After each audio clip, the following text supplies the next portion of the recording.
반갑습니다. 우리 교사대학에 함께하는 우리 교사도 분들, 선생님들, 비록 코로나19 때문에 직접 만날 수는 없지만 또 이렇게 영상을 통해서 만나 뵙게 되어 반갑습니다. 사실 현장에서 이렇게 강의를 해야 서로 주거니 받거니 하면서 서로 좀 이렇게 커뮤니케이션도 되고 할 텐데, 영상으로만 이렇게 하다 보니까 제가 조금 뻘쭘하기도 합니다.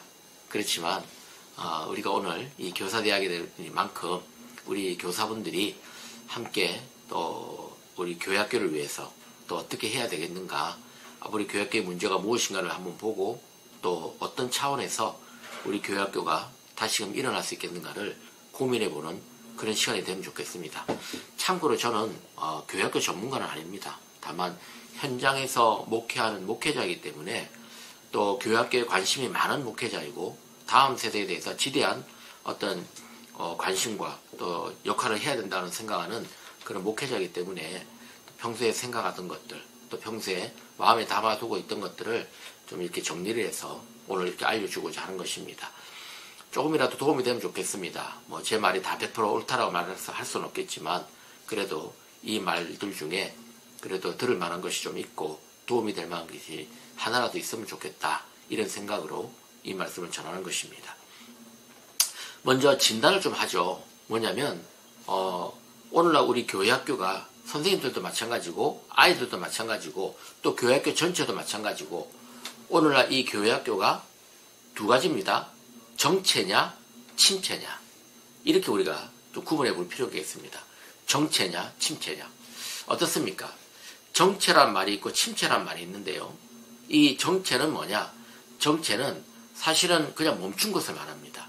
더 이상 나가지도 못하고 또 뒤로 빠지지도 못하고 그냥 꽉 막혀있는 상태, 그것을 정체라고 하는 것이죠.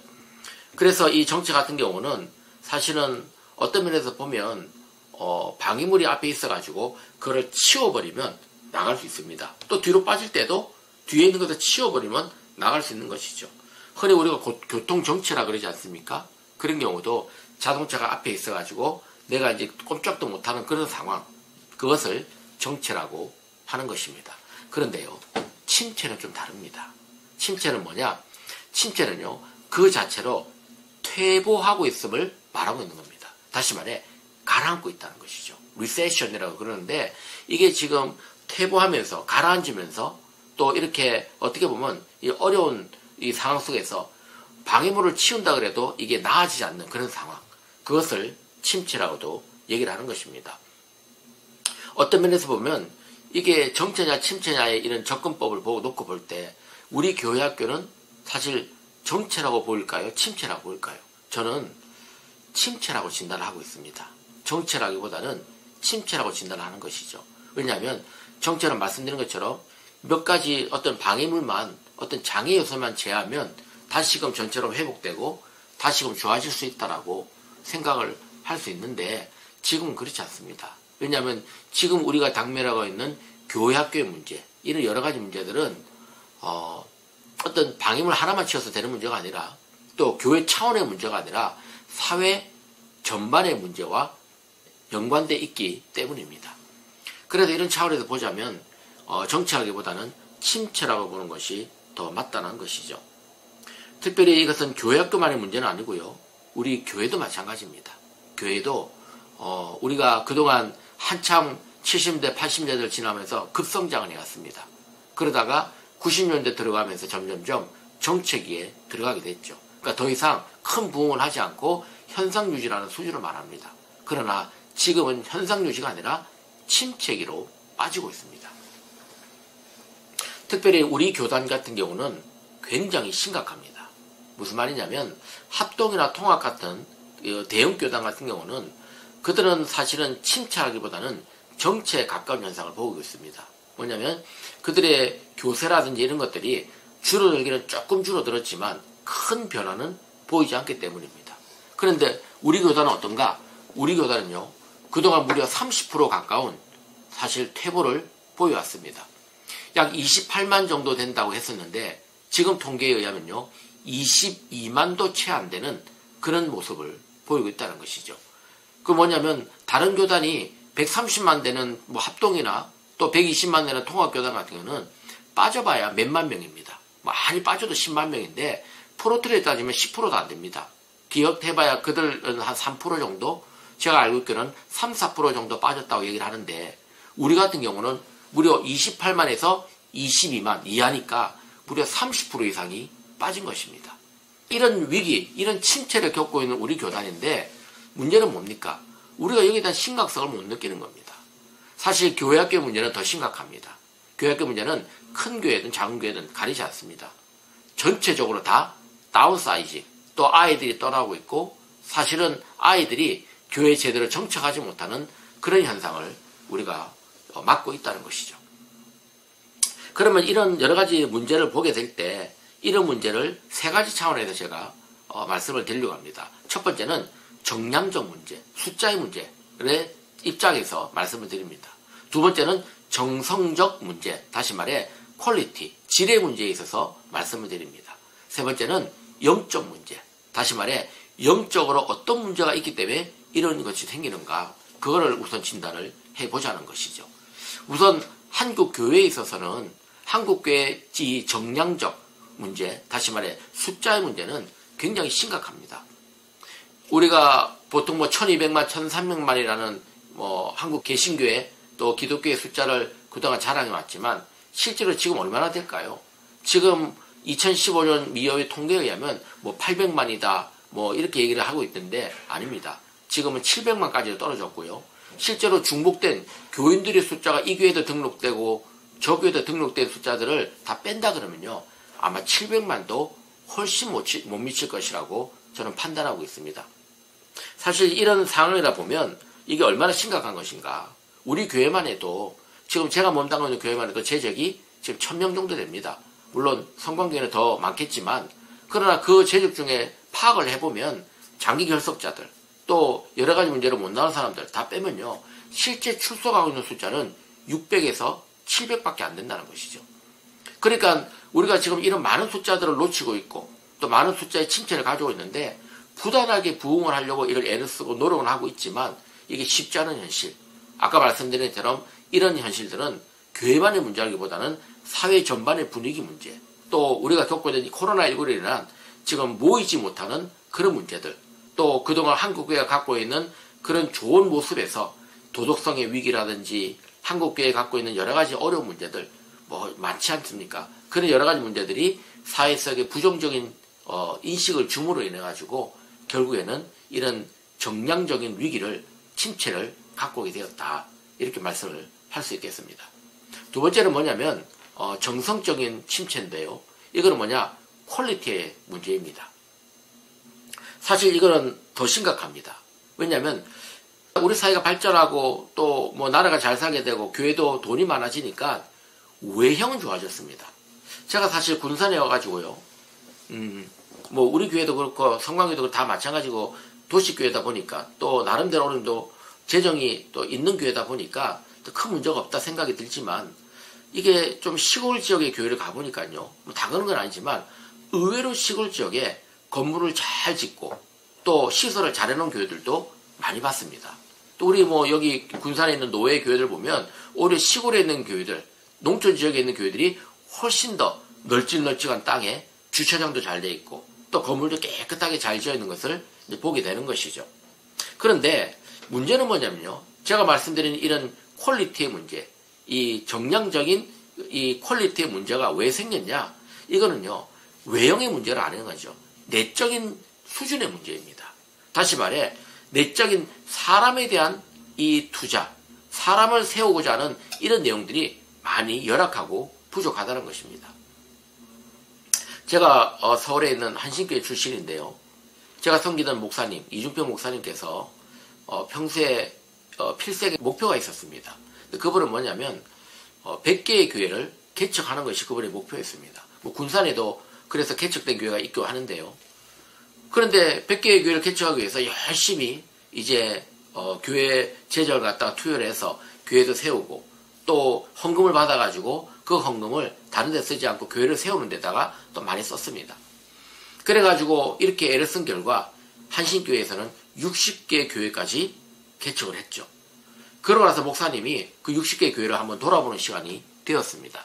그래서 60개 교회들, 세워진 교회들이 목회를 잘하고 있는가, 그것을 보면서 파악을 해보니까 그 당시에 아마 무려 10개 이상의 교회가 부도가 났습니다.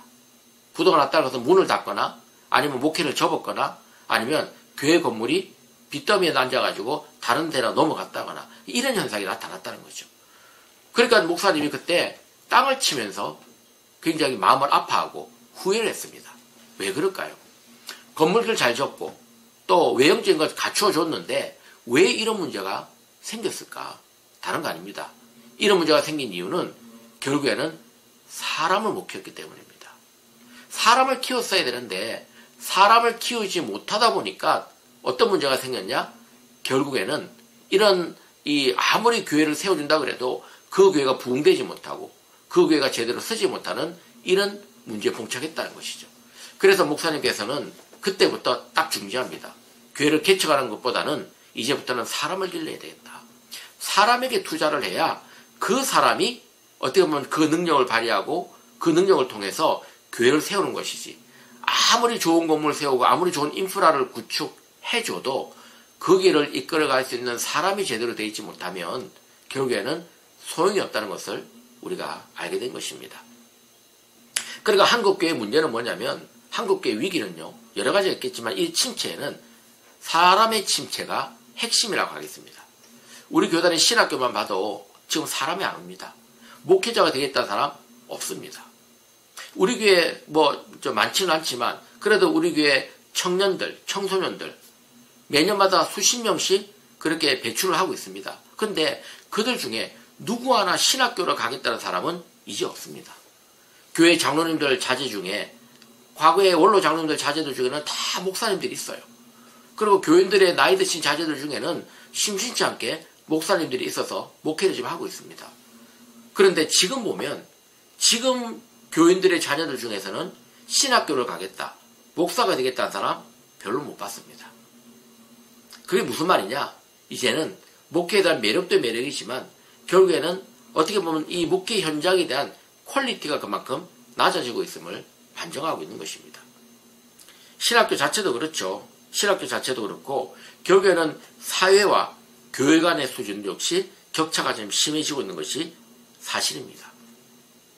우리나라가 못 살 때는 교회가요, 사실 사회를 이끌어가는 역할을 했습니다. 교회 오면 세련됐고, 또 교회 오면 좋은 것들이 많이 있었고, 또 교회 오면 사람들이 어울리는데 사람들이 굉장히 세련되고 좋은 사람들이 많이 있다 보니까 그 교회를 가면 뭔가 좀 내가 좀 있어 보이고 사람들과 함께하는 그런 재미가 있었죠. 그런데 지금은 그렇지 않습니다. 지금은 사회가 우리보다 앞서 있습니다. 예를 들어 볼까요? 사실 사회 같은 이 문화적 수준이나 그런 교육 환경이나 아니면은 여러 가지 재반 인프라도 교회가 아무리 잘 갖춘다 그래도 사회를 못 따라갑니다. 여러분 아시겠지만 청와대에서 하는 이런 공연이라는 행사들 있죠.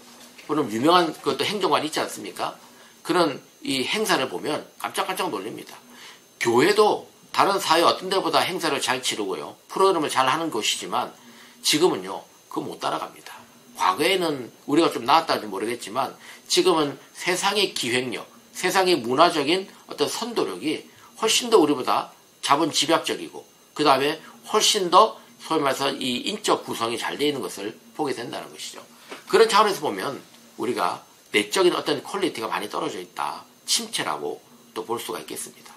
세 번째는 뭐냐? 영적 침체입니다. 첫 번째, 두 번째는 그렇다 치더라도 정말 위기인 것은 세 번째입니다. 이 영적 침체. 사실 우리는 예수 그리스도를 믿는 사람이고 또 우리는 영적인 사람들입니다. 그렇다면 첫 번째, 두 번째가 좀 부족하더라도 얼마든지 세 번째를 잘 갖추면 얼마든지 극복 가능하고 얼마든지 우리가 믿음의 본질을 통해서 교회가 온전히 서갈 수가 있습니다. 초대교회가 지금처럼 크게 부흥을 했습니까? 아니면 초대교회가 지금처럼 잘 갖추고 살았습니까? 정말 척박했고 어려웠지만 그들은 영적으로 부흥했었고 또 영적으로 본질적인 믿음의 그 마음을 갖고 있었습니다. 그런 차원에서 보자면 사실은 오늘날 우리가 겪고 있는 문제 중에 가장 심각한 것은 영적 침체라고 하겠습니다. 이건 왜 그러냐? 세속 문화에 우리가 잠식당하고 있기 때문입니다. 우리가 물론 세상 교육을 받고 학교에 다니면서 세상의 문화를 접하고 있습니다. 그러면 그런 세상 문화를 접하고 있는 우리가 그런 세상 문화 속에 그리스도의 문화를 전하는 것이 아니라 오히려 세상 문화에 우리가 휩쓸려가고 그 세상 문화 속에 우리가 빠져들고 있다는 것이죠. 특별히 세상의 도덕적 가치 기준이나 세상의 윤리적 기준이 오히려 우리 신앙의 가치 기준을 능가하거나 아니면 신앙의 도덕 기준을 그냥 묵살하고 그걸 덮어버리는 그런 현상이 나타나고 있습니다. 특별히 보면은 성도들이나 학생들의 영과 속에 대한 구분이 모호하다는 것이죠. 영적인 구분과 또 세상에 대한 구분이 모호해가지고 다 섞여 있는 이런 현상을 살고 있습니다. 그러니까 어떤 영적인 능력을 강화하기보다는 세속적인 것에 대한 어떤 능력에 더 관심이 가고 세속적인 능력에 더 빠져있는 그런 모습도 보게 되는 거죠. 단적인 예는 뭐냐면 기도의 부족입니다. 과거에는 우리가 새벽 기도부터 시작해가지고 많은 사람들이 기도에 시간을 많이 들였고 또 많은 기도를 해왔습니다. 그러나 지금은 기도하는 사람 찾기가 참 힘듭니다. 여전히 연세 드신 우리 성도님들이나 아니면 기도를 오래 하셨던 이런 권사님들은 여전히 기도하시는 분들이 있다 그러지만 그 외에 젊은 사람들, 젊은 교인들은 사실 기도하지 않습니다. 기도의 시간도 짧을 뿐더러 기도하기 위해서 일부러 시간을 내는 것조차 몸에 익숙하지가 않다는 것이죠. 그러니까 어쨌든 이런 여러 가지 문제들 때문에 사실 우리가 문제가 되는 것이죠. 또 성경 공부는 어떻습니까? 성경 공부 프로그램을 많이 개설을 해놓더라도 안 듣습니다. 안 하려고 그래요. 왜냐하면 너무 정보가 많다 보니까 그런 정보 때문에 치여서 그런지 몰라도 영적인 성경 공부조차도 어떻게 보면은 그런 걸로 치부해서 그렇게 된지 모르겠지만 영적인 성경 공부를 하지 않으려고 한다는 거죠. 말씀을 읽는 시간이나 큐티에다 할애하는 시간이나 이런 모든 것들이 만약해져 있는 그런 상황을 살 수 있습니다. 특별히 또 과학주의나 이성주의 아니면 지금 요새 나타나고 있는 그런 이 성적인 문제들 이런 것들도 결국에는 우리 삶에 지대한 영향을 미치고 있고요. 또 특별히 동성애 문제나 이런 것들도 우리 삶에 있어가지고 알게 모르게 선한 영향력이 아닌 악한 영향력을 우리에게 미치고 있는 것도 사실입니다. 그러니까 우리가 이런 데 다 휩쓸리다 보니까 교회가 영적으로 침체하고 교회가 결국은 세상과 구분이 안 되는 마치 세상 사람들의 어떤 무슨 모임이 된 것처럼 이익단체가 된 것처럼 아니면 동호회가 된 것처럼 그런 모습으로 교회가 변질돼 가고 있다고 보는 것입니다. 그런 차원에서 보면 교회가 침체기에 들어왔다 얘기를 할 수 있겠죠. 자, 그럼 세 번째로 뭐냐? 한국교회가 당면한 침체는 뭐냐? 한국교회학교가 당면한 침체는 뭐냐? 앞에서는 한국교회 침체에 말씀드렸다면 이제는요 한국교회학교가 당면한 침체가 뭐냐는 것이죠. 뭐겠습니까? 어느 조사기관에서 물었습니다. 한국교회학교 침체 원인을 조사해서 물었는데요. 아마 4그룹으로 나눠가지고 물었다 그래요. 첫 번째는 교육자들 그룹. 교육자들 그룹에게 물었습니다. 한국교회 침체 원인이 뭐냐? 그러니까 이 교육자들 그룹에서 첫 번째 대답이 뭐냐면 교학교 교사들의 소위 말해서 능력이 낮아졌다는 거죠. 교학교 교사들의 이 퀄리티가 낮아졌다고 합니다. 뭐 다른 여러 가지 이유가 있겠지만 그에 관련된 설명이 있겠지만 그 설명은 제하고 결론적으로만 그 다음에 뭐냐? 신앙적인 열정이 저하됐다는 거죠. 이거는 목회자뿐만 아니고 뭐 목회자, 교사, 성도들뿐만 아니라 다 전반적으로 신앙적인 열정의 저하다. 세 번째는 뭐냐? 입시 위주의 이 교육 문제. 세상의 입시 위주의 교육이 결국은 교회학교의 역할을 초래했다. 그러니까 입시 위주로 너무 다 빠지다 보니까 교회학교 주일 예배가 소홀히 되고 또 사람들이 예배의 중요성을 등한시하게 되는 그런 결과를 가져왔다. 이렇게 설명합니다. 두 번째 그룹은 뭐냐? 학자 및 전문가들의 대답입니다. 이들 역시도 첫 번째로 교회학교 교사들의 퀄리티가 낮아졌다는 것을 얘기하고 있습니다.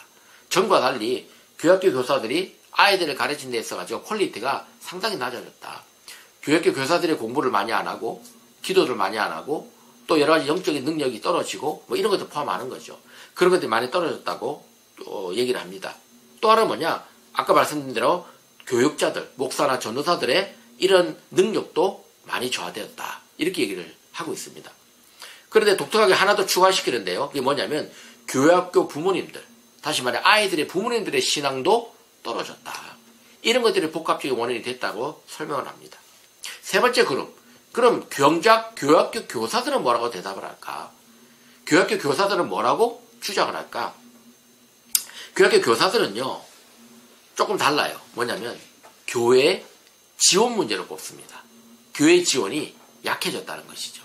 그만큼 교학교에 대해서 관심이 낮아지다 보니까 본인들도 열정이 식었고, 본인들도 어떻게 보면, 이렇게 할 수 있는 그런 여러 가지 기반을 갖지 못했다고 이렇게 주장을 하는 것입니다.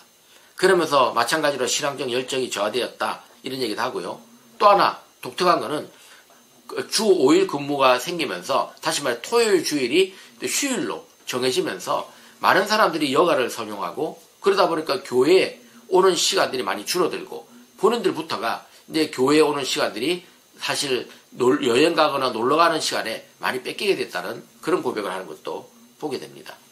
네 번째 그룹은 뭐냐면 학부모님들의 답입니다. 학부모님들이 뭐라고 얘기를 하냐? 그들 역시도 신앙적 열정의 저하를 가장 먼저 꼽지만, 또 하나 교회 지원 문제나 교육 방법, 프로그램 문제가 또 가장 큰 문제다라고 얘기를 합니다. 그리고 또 아까 얘기한 대로 입시 위주의 시대적 상황이 문제라고 얘기를 합니다. 입시에 치중을 하다 보니까 그만큼 교회학교 활동이 줄어들고 교회학교의 역할이 축소가 되었다는 것이죠. 이 네 그룹들 답을 보면요, 공통점이 하나 있습니다. 뭘까요? 신앙 열정입니다. 공통적으로 신앙적인 열정이 저하됐다는 것은 똑같이 답을 하고 있다는 것이죠. 어느 그룹도 다 우리가 사실은 신앙에 대한 열정이 다 죽었다.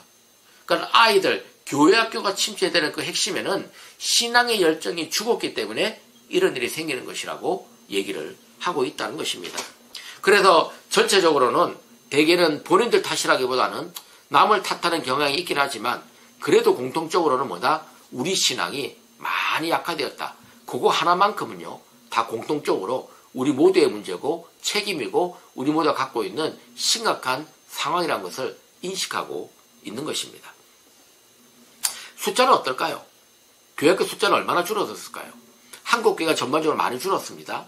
근데 비율로 따지면요, 1985년 당시만 해도 우리가 어른들과 교회학교의 비율은 100대 41이었습니다. 그러니까 작년이 100이었다면 그 중에 41%는, 그러니까 전체가 100이었다면 그 중에 41%는 교회학교가 차지했습니다.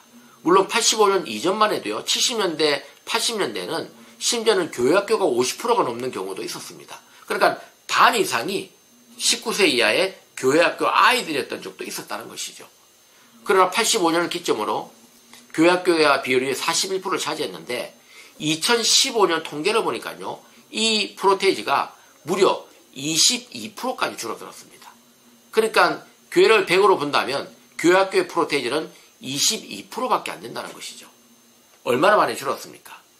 이렇게도 설명할 수 있습니다. 그러면 출산율이 낮아지니까, 전체적으로 태어난 아이가 적다 보니까 당연히 줄어드는 거 아니냐라고 얘기할 겁니다. 맞습니다.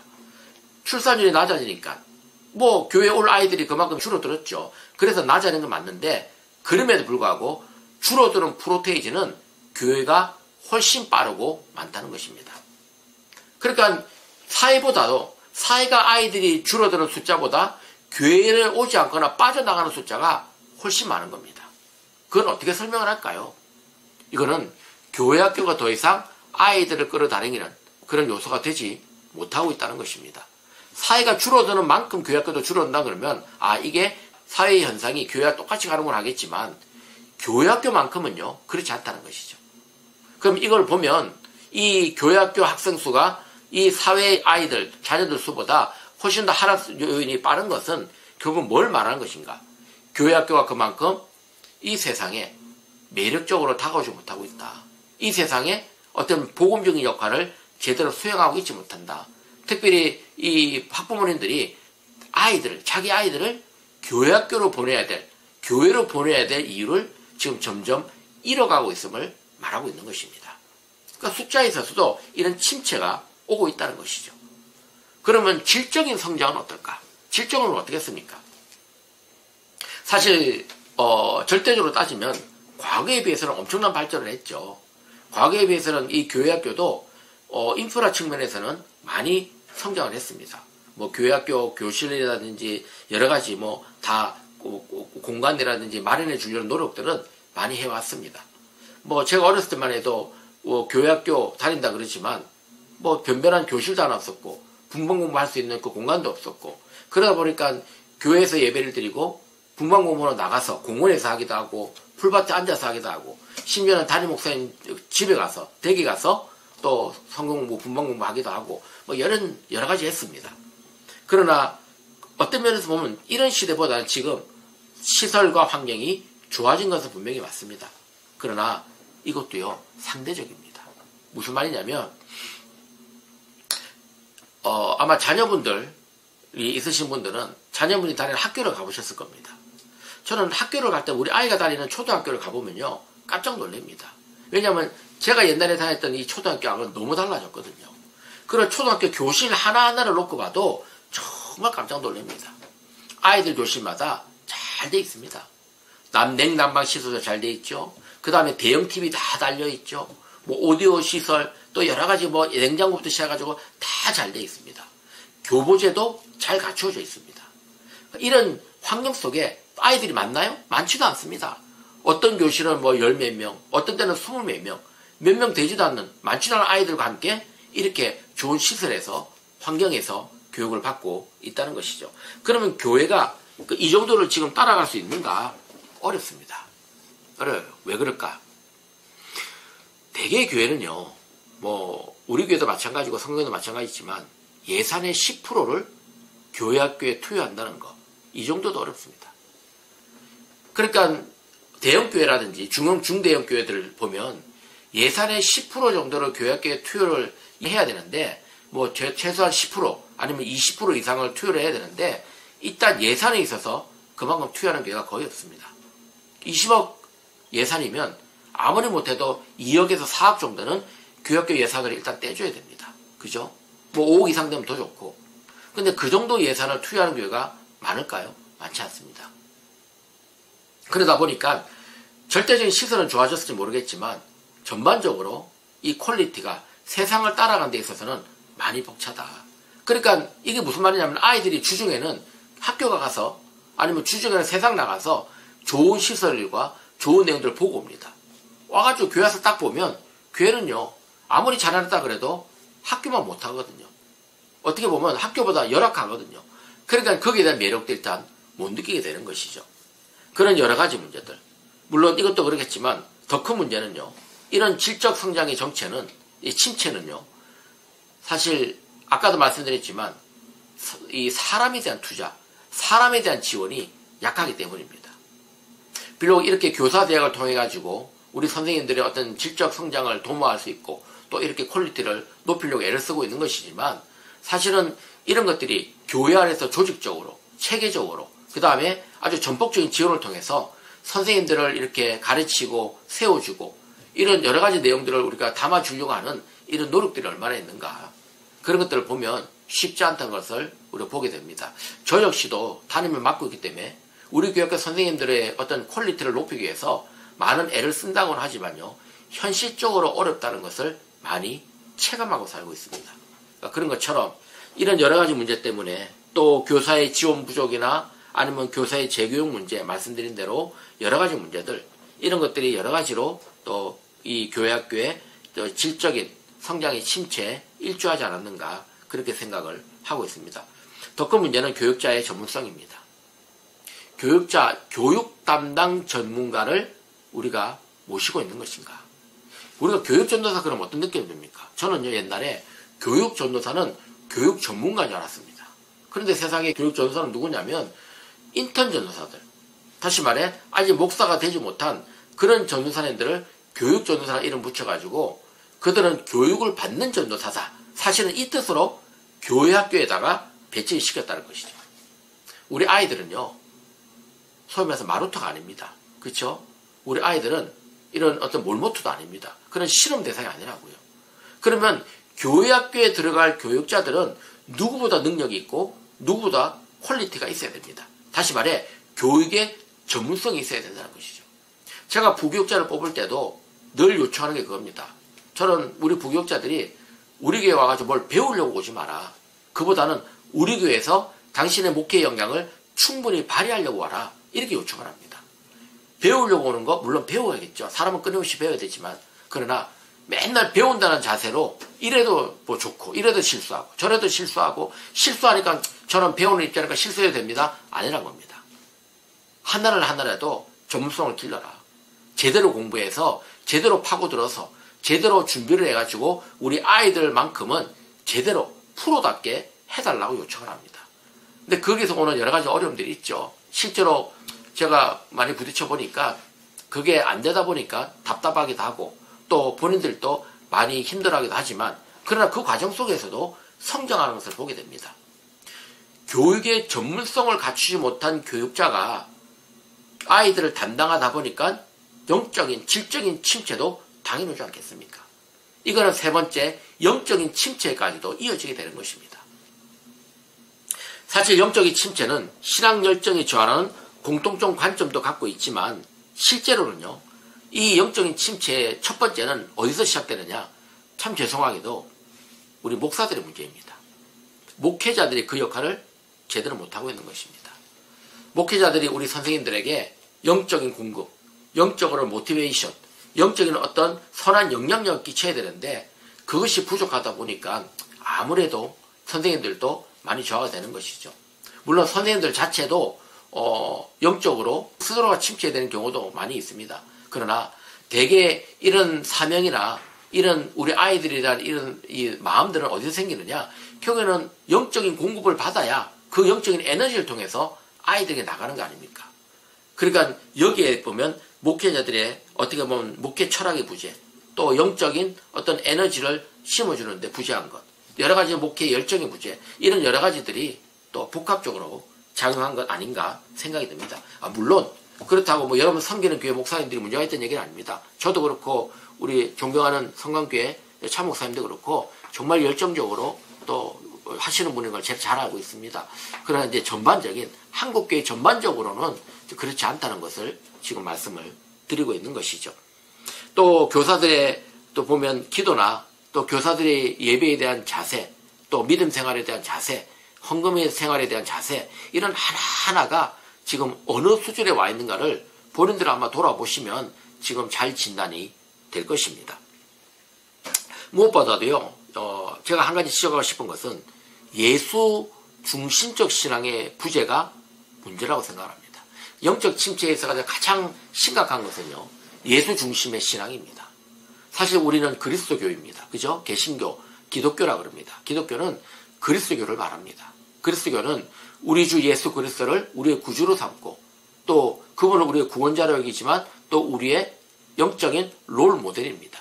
그러니까 우리는 어떤 일이 있더라도 예수 그리스도를 마음의 중심에 담고 그분을 전하는 것이 우리의 사명입니다. 그러면 우리 아이들에게 선생님들이 누구를 가르쳐야 됩니까?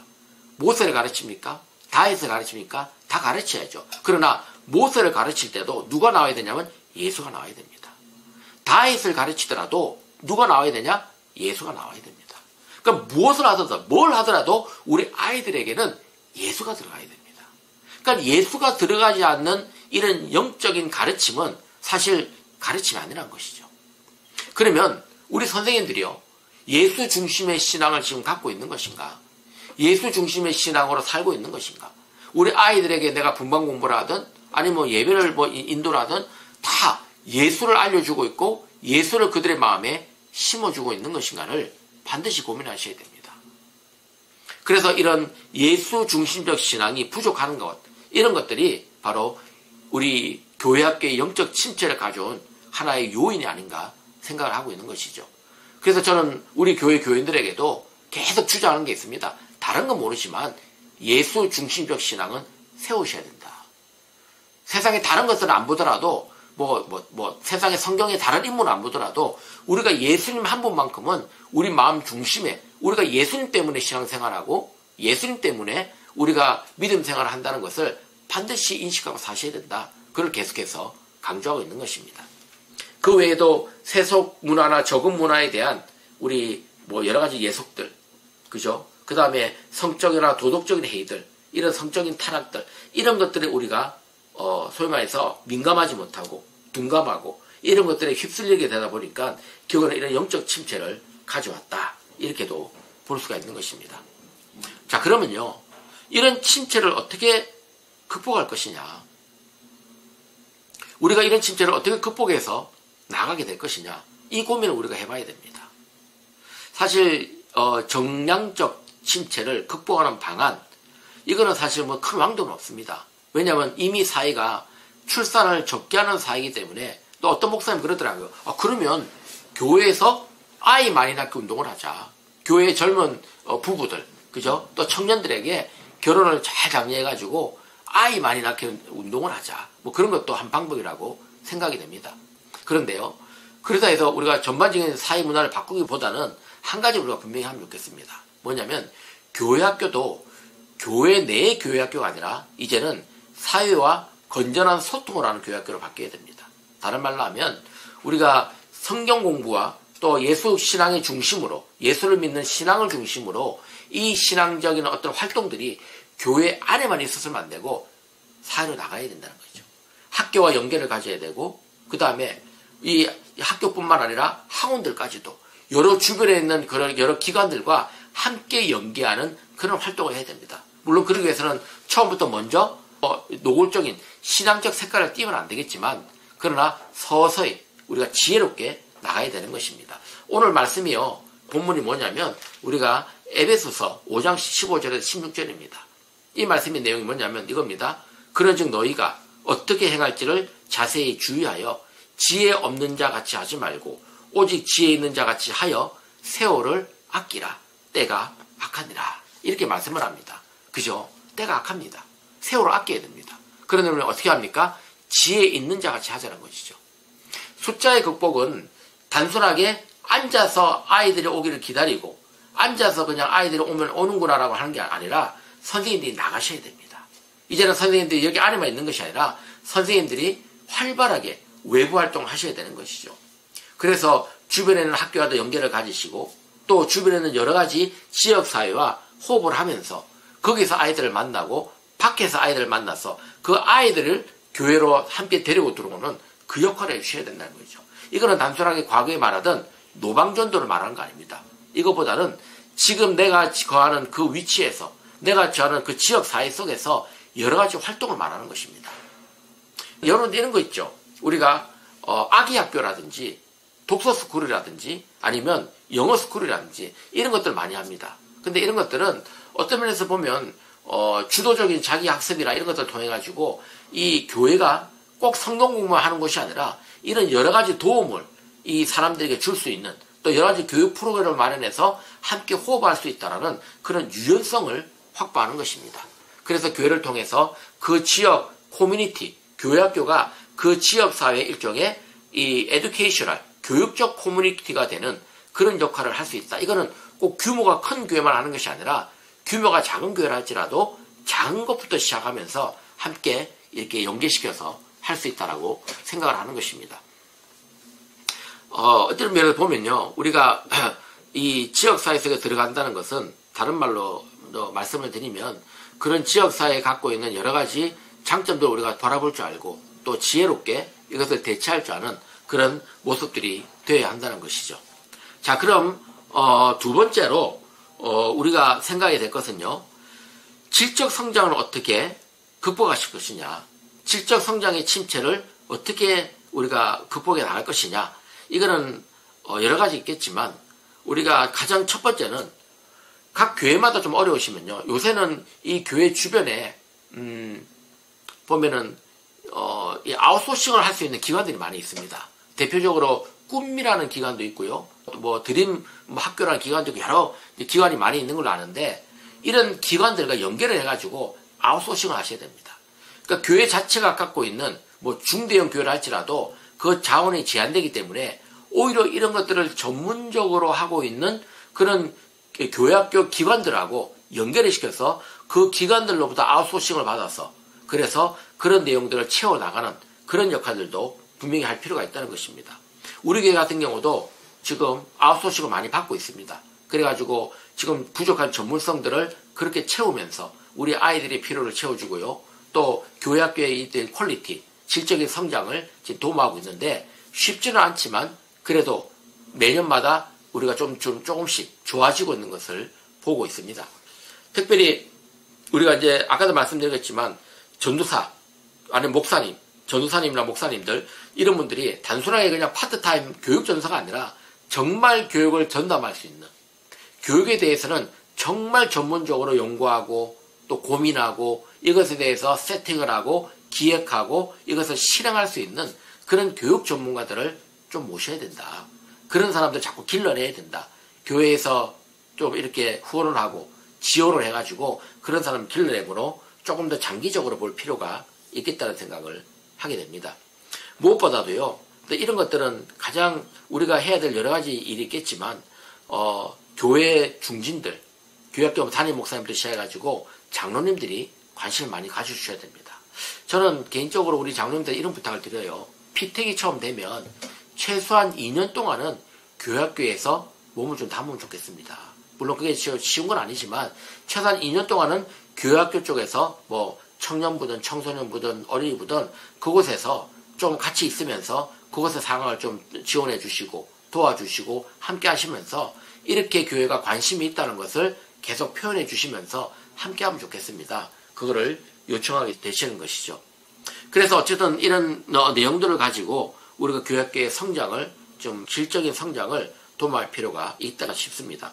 특별히 교회는요, 사회적인 어떤 분위기나 이 문화에 대해서 소리하면 안 됩니다. 아까도 말씀드렸지만 사회적인 분위기나 문화에 대해서 우리가 뭐 교회라고 해서 딱 단절하는 게 문제가 아니라 오히려 단절해버리니까 그 문화에 끌려다니는 현상이 나타납니다. 그보다는 교회가 선제적으로 그런 문화에 대해서 우리가 잘 이해를 하고 왜 이런 문화가 생겼는지를 잘 파악해가지고 그것을 창조적으로 교회학교에다 접목시키는 것도 나쁘지 않다고 생각합니다. 그것이 건전하고 그것이 오히려 도움이 되는 것이라면 또 그것을 창조적으로 섭렵해가지고 함께하는 것, 그것이 좋지 않겠나 생각을 하죠.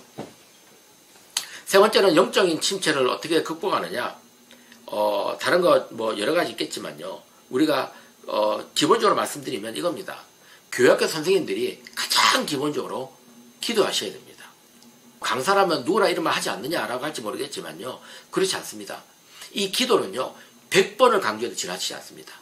교회학교 선생님들이 먼저 기도 시간을 갖고 있는가. 우리 부서가 지금 내일 예를 들어 이번 주에 있을 또 주일학교, 교회학교의 어떤 예배를 준비하면서 먼저 선생님들이 기도하는 시간을 가지고 있는 것인가 돌아보셔야 됩니다. 만약 기도하지 않는데 그냥 주일 되면 선생님들 모여가지고 아이들 뭐 가르치고 하고 있잖아요. 죄송하지만 틀렸습니다. 첫 번째는 선생님들이 모여가지고 무슨 일이 있어도 기도하는 시간 가져야 됩니다. 바빠요. 나는 이래서 바쁩니다. 저래서 바쁩니다. 나는 이래서 못합니다. 저래서 못합니다 하는데 아니에요. 토요일날 밤 12시에 모이시더라도 모이셔서 기도하셔야 됩니다. 그 기도하지 아니하면 영적으로 성장할 수가 없습니다. 반드시 선생님들은 일주일에 한 번은 무조건 만나셔야 됩니다. 그리고 무조건 만나서 그 만남을 중심으로 서로 영적으로 교제하고 영적으로 기도해주고 영적으로 함께하고 그러고 나서 예배 준비에 들어가셔야 됩니다. 그게 우선이다. 두 번째는 개인적으로 큐티를 하시는가. 개인적으로 큐티의 시간을 매일 갖고 있는 것인가. 선생님들이 큐티를 하지 않는다면 아이들에게 어떻게 영적인 말씀을 공급하겠습니까? 큐티라는 것은 말씀을 묵상하는 시간입니다. 그래서 스스로가 그 묵상에 대한 훈련이 되어 있어야 되고 그 묵상에 대한 어떤 체질화가 되어 있어야 그게 가능한 것입니다. 참 부끄러운 말씀이지만요. 이거는요. 선생님들만의 문제는 아닌 것 같아요. 장로님들 중에서도 큐티하는 장로님들 태반입니다. 제가 보니까 장로님들 중에서도요. 큐티를 안 합니다. 그러니까 이 큐티라는 것은 무슨 새벽기도도 될 수 있고 여러 가지 될 수 있지만 말씀을 갖고 묵상하는 시간을 가지는 이 타임들, 교회의 지도자라면 그리고 교회의 어떤 자리를 맡고 있는 분이라면 특별히 사람을 상대하는 사람들이라면 반드시 이 큐티를 하셔야 됩니다. 그래서 선생님들도 반드시 이 큐티를 해서 이 큐티를 통해서 내가 말씀 묵상으로 또 우리 아이들에게 이 받았던 은혜를 나누어 줄 수 있는 그런 영적인 역량을 강화해야 된다. 세 번째는 뭔지 아십니까? 담임 목사님과 가까워지십시오. 이건 담임 목사님들한테 부탁을 드리는 겁니다. 담임 목사님들은 교회학교 선생님들과 가까우셔야 됩니다.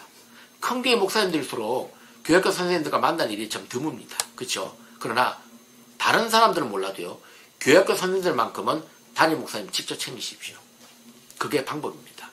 그래서 담임 목사님과 교육교 선생님들이 언제든지 만날 수 있고 언제든지 소통할 수 있고 언제든지 영적인 케어를 담임 목사님부터 직접 받을 수 있는 것, 그것이 굉장히 좋은 것입니다. 우리 교회에서는 얼마 전에 새로운 아이들 있잖아요. 이 아이들이 새로 오면 선생님들이요, 그 아이들을 위해서 제가 찾아옵니다. 그래서 저한테 뭐라고 하냐면, 목사님, 이 아이를 위해서 기도해 주십시오. 새로 왔습니다. 대개는 작년들 같은 거는 새로 오면 담임 목사가 직접 만나주고 담임 목사가 직접 해주고 있거든요. 그런데 아이들 같은 거는 만나는 경우가 별로 없습니다. 별로 없고, 아이들 같은 경우는 다 그 부서의 교육자들이 하는데요. 그렇지 않습니다. 이 아이들도 담임 목사님이 직접 챙겨주고 직접 만나주면요, 분위기가 달라진다는 것이죠. 그래서 이런 것을 통해서 영적 케어를 받고 또 영적인 어떤 발전을 이루게 되는 것입니다. 사실 교사의 회복은 다른 데 시작한 게 아니라 우리가 이런 영적인 침체를 극복하고 영적으로 우리가 지금 살아날 때 우리가 교사의 회복이 있게 되고, 그 교사의 회복은 필연적으로 우리 아이들의 회복으로 이어지게 되고, 또 이런 회복들은 필연적으로 교회학교의 회복으로 이어지게 되는 것입니다. 이 모든 것들 중에 한 가지가 제가 빠지면 안 되는 것이 있는데, 그게 뭔지 아십니까? 가장 기본입니다. 그게 뭘까요? 물론 예수님의 신앙을 우리 중심에 두는 거라 말씀드렸습니다. 그런데 그거 말고, 그건 예수님과의 나의 관계지만 수평적인 관계에서 가장 기본이 하나 있습니다. 그게 뭘까요? 아이들을 좋아하는 것입니다. 그게 핵심입니다. 내가 아이들을 좋아하지 않는데 억지로 와서 지금 교회학교를 섬긴다? 내가 아이들에는 관심 없는데 그냥 누가 하라고 그러니까 와서 앉아있는다? 안 됩니다. 아이들은 다 알아챕니다. 다 알아채죠. 예를 들어 선생님들이 교회학교 주일 예배마다 늦게 오는 선생님이 있다 합시다. 아니면 빠지는 선생님이 있다 합시다. 아이들이 모를까요? 아이들 마음속에는 영적으로 이런 생각 듭니다. 저 선생님은 우리 교회학교 선생님이지만 우리한테는 관심이 없다. 저 선생님은 그냥 하는 거다. 저 선생님은 사명으로 하는 것이 아니라 그냥 해야 되니까 어쩔 수 없이 하는 분이다. 나도 어쩔 수 없이 교회학교를 다니는구나. 이 생각한다는 거죠. 안 됩니다. 그 모습에서, 그 태도에서 나오는데요. 그 모습과 태도는 또 어디서 비롯됩니까? 마음에서 비롯됩니다. 아이들을 향한 진실한 마음, 아이들을 향한 진솔한 마음, 아이들을 향한 사랑이 있어야 그것이 어떻게 됩니까? 교회학교 아이들에게 영적으로 들어가게 되는 것입니다. 제가 이런 일이 있었어요. 이름만 다 되면 다 아는 굉장히 유명한 목사님인데, 제가 신학교를 가서 전도사가 되기 전에 신학교 신학생이 됐잖아요. 그러면 이제 교회학교 파트 전도사로 시작도 할 수 있는데, 제가 다니는 모교의 목사님이 저를 불렀습니다.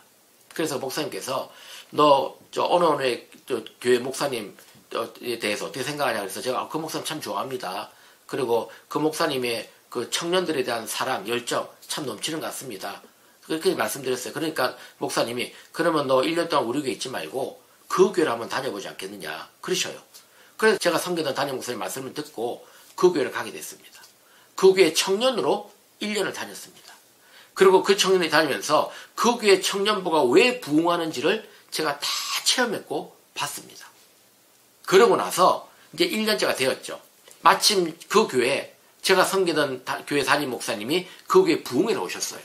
그래가지고 부흥회 오시고 부흥회를 하고 마지막 날 저에게 전화를 하셨습니다. 내가 지금 서울에 어디 있는데 어디에도 호텔에 지금 식당이 있는데 그걸로 지금 빨리 와라 그러더라고요.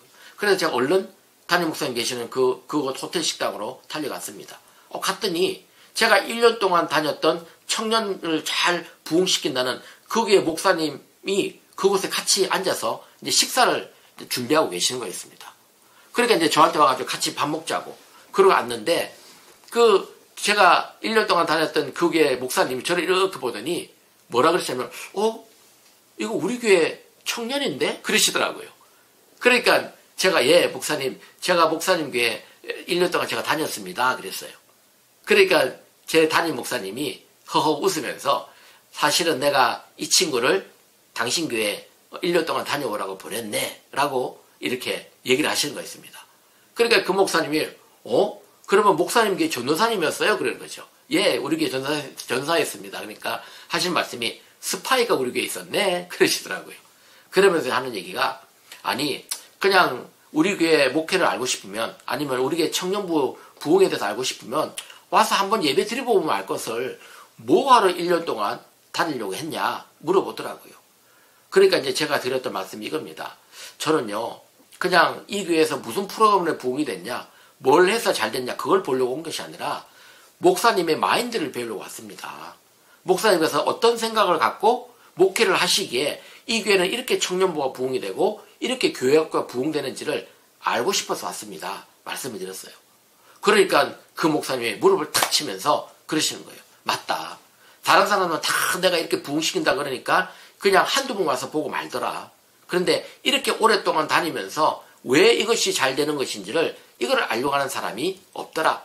다른 말로 내 정신과 마음을 배우려고 하는 사람이 없더라는 것이죠. 그러면서 이분이 마지막에 이렇게 물었습니다. 그래 자네는 나에게 뭘 배웠나? 그러시더라고요. 그래서 제가 그랬습니다. 당돌하게 죄송하지만 배운 게 없습니다. 그랬어요. 그러니까 막 웃으면서 아니 배운 게 없어 그러더라고요. 예, 특별히 제가 목사님 보면서 무슨 대단한 게 있는 줄 알았는데 그런 건 없다는 걸 알았습니다. 그런데 한 가지는 알았습니다. 한 가지는. 그래 그 한 가지가 뭔가? 그랬더니 그때 제 대답이 이겁니다. 목사님께서는 청년들을 그리고 아이들을 무지하게 좋아하신다는 것을 알았습니다. 그게 답이었습니다. 그 목사님은요 무슨 프로그램을 자기가 한 거 아니에요. 그건 부목사들이 했습니다. 무슨 대단한 무슨 뭐 펼쳐주고 이런 거 본인이 하신 거 없습니다. 다 부교육자들이 다 다른 사람들이 했습니다. 그분은 뭘 했느냐? 한 가지만 하시더라고요. 좋아하는 거. 아이들을 너무너무 좋아하고 청년들을 너무너무 좋아하시더라고요. 그러니까 그거 하나가 이 아이들에게 기쁨이 되고 또 감사가 되고 어떻게 보면 감격이 됐던 겁니다. 그거를 교육교 선생님들이 보니까 자기들이 너무 좋은 거예요. 그래서 자기들도 아이들을 좋아하게 된 거죠. 마찬가지입니다. 교육교 선생님들도 아이들을 좋아해야 그 마음이 들어가는 것입니다. 아이들을 귀찮아하고 아이들을 싫어하면 어떻게 아이들이 그 마음을 받겠습니까? 우리 교회 교육자 중에서도 그런 분이 있습니다. 우리 교회 다 괜찮지만 또 그 중에서 사실은 전문적인 교육자도 아니고 전문적인 신학도 안 하신 분이지만 지금 나이가 60이 넘었습니다. 그런데 그분이요. 우리 교회 청소년부를 맡아가지고 청소를 담당하는데 아이들이 다 그냥 감격을 해요. 왜 그럴까요? 그분이 아이들을 너무 좋아하기 때문입니다. 아이들을 보면 붙잡고 울어요. 너무 좋아서 웁니다. 그 아이가 너무 소중해서 울어줍니다. 그러니까 아이들이 예배 드리기 싫어하고 교회 나가기 싫어해도 그 전도사님의 그 마음 때문에 그 감동 때문에 그 아이들이 교회를 나오는 거죠. 그럼 그 전도사님 찾아오는 거죠. 전도사님 하면서 오는 거죠. 그것이 바로 가장 어떻게 보면 우리 교회학교 교사들이 회복되고 또 우리 교회학교가 회복되는 가장 기본이 아닐까 생각을 하는 것입니다. 여러 가지 많은 말씀을 드렸습니다. 그러나 이 말씀들 중에 핵심을 하나 꼽으라면 결국 다른 거 없습니다. 우리 선생님들이 마음속에 신앙을 회복하셔야 된다는 것. 정말 하나님 향한 그 내 뜨거운 믿음이 기본적으로 있어야 되고 그리고 그 믿음 속에 우리 아이들 향한 소망을 담고 그 아이들을 좋아하셔야 된다는 것. 그것이 가장 기본입니다. 그리고 마지막으로 한 가지를 더 말씀드리면 이 코로나19 시대에요. 이제는 교회 학교만으로는 아이들을 케어하는 시대는 지났습니다. 그럼 어떻게 해야 되느냐? 가정과 함께 해야 됩니다. 그러니까 선생님들은 아이들만 돌보는 문제가 아니라 반드시 아이들의 학부모님들과도 연계를 가져야 됩니다. 학부모님도 어떻게 보면 더 가까워 주셔야 됩니다. 그래서 이 아이들이 일주일에 6일은 집에 있지 않습니까? 가정에 생활하는데 그 가정에서 신앙교육을 제대로 받을 수 있도록 그것을 체크해주고 그 학부모님들에게 그 신앙적인 어떤 가이드라인을 제시해주고 또 그 신앙적인 가이드라인에 따라서 이거 6일 동안 그 신앙을 가정에서 가정 예배를 드린다든지 아니면 하루에 한 번씩이라도 부모님과 함께 기도하는 시간을 가진다든지 아니면 말씀을 나눈다든지 그런 시간을 갖게 하고 주일날은 그것을 점검하고 체크해서 다시 한번 이 가정과 교회가 어떻게 연구해야 되고 함께해야 되는가를 세워나가는 그런 것이 필요할 때는 것입니다. 그렇게 되어야 이 교회학교가요 이제는 온전해지는 것이죠. 이제는 교회학교만 갖고 되는 시대는 지났습니다. 선생님들이 믿음의 열정 또 아이들을 좋아하는 마음도 있어야 되겠지만 마지막 한 가지를 추가한다면 바로 가정이 이제는 교회학교의 센터가 되어간다. 과거에는 교회학교 센터였다면 이제는요 가정이 센터가 되어가는 겁니다. 그리고 교회학교는 그거를 서포트하고 지원해주고 가정에서 믿음 생활을 잘할 수 있도록 그렇게 만들어주는 어떤 체계를 잡아주는 곳, 그것이 또 교육계가 되어야 된다는 것이 앞으로 지금 교육 전문가들, 교육계 전문가들이 이구동성으로 말하고 있는 그런 핵심 포인트가 되겠습니다. 어떻습니까? 오늘 여러 가지 말씀 많이 드렸는데 조금이라도 도움이 될 만한 것이 있으셨는지 모르겠습니다. 제가 여러 가지 좀 믿음 생활하고 또 단임 목회 생활을 하면서 또 교육학교를 보면서 겪었던 여러 가지 내용들, 또 여러 가지 생각했던 것들을 이렇게 담아가지고 말씀을 드렸는데, 사실 시간상의 제약이 있어서 더 많은 것들, 사실 하고 싶은 내용들이 더 많이 있습니다. 그러나 이런 것들을 좀 추각해서 오늘은 간단하게 여러 가지 내용들을 말씀드렸는데, 이 많은 것들 너무 많아서 좀 더 담기 어려우시겠지만 그 중에 하나라도 좀 담으시고 우리 선생님들에게 큰 도움이 되면 좋겠습니다. 감사합니다. 하나님의 은혜가 함께 하시기를 축원합니다.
네.